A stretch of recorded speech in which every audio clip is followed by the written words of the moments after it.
Young man, are you here about my father's old Ford? Yes, sir. I heard someone offered you only 1,000. My hospital bills are due, and this truck is all I have. Sir, do you know what your father's Ford is really worth? No, I only know I cannot wait much longer. Then let me prove its value before you sell it. This Ford truck was not sitting under dust because George forgot about it.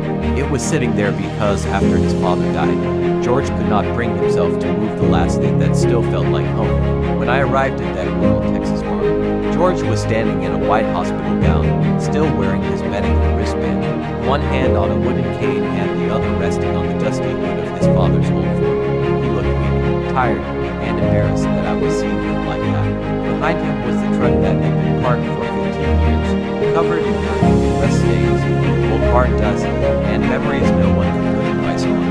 A beer had already offered him only $1,000, saying the truck was dead, filthy, and only worth scrap. George almost accepted because his hospital bills were due, his medicine was expensive, and he had no more time to wait. He looked at me and said, "My hospital bills are due, and this truck is all I have." That line hit me hard, because this was not just an old pickup. This was his father's work truck. George told me he used to ride beside his dad in that Ford when he was a boy, watching him drive through Texas back roads before sunrise. After his father passed, George locked the truck away and never touched it again. Selling it for $1,000 felt wrong, but staying buried under hospital debt felt worse. I told him not to sign anything yet. I was not there to take the truck. I was there to prove what it was really worth.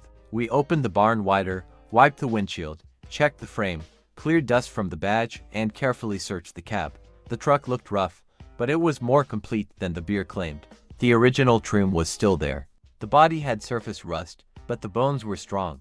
Then I opened the glove box and found a cracked envelope hidden behind an old manual. Inside were old service records, the original title, farm receipts, and a faded photo of George's father standing proudly beside the truck decades ago.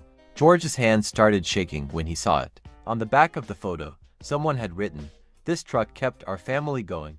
I sent the photos to a collector I trusted, and within minutes, my phone rang. He said, "Do not let him sell that Ford for 1,000. George looked at me with tears in his eyes and asked, "Is my father's truck really worth saving?" I told him we were about to find out. We connected a fresh battery, checked the fluids, and prepared to start the Ford for the first time in 15 years. George gripped his cane, stared at the hood, and whispered, "Come on, Dad."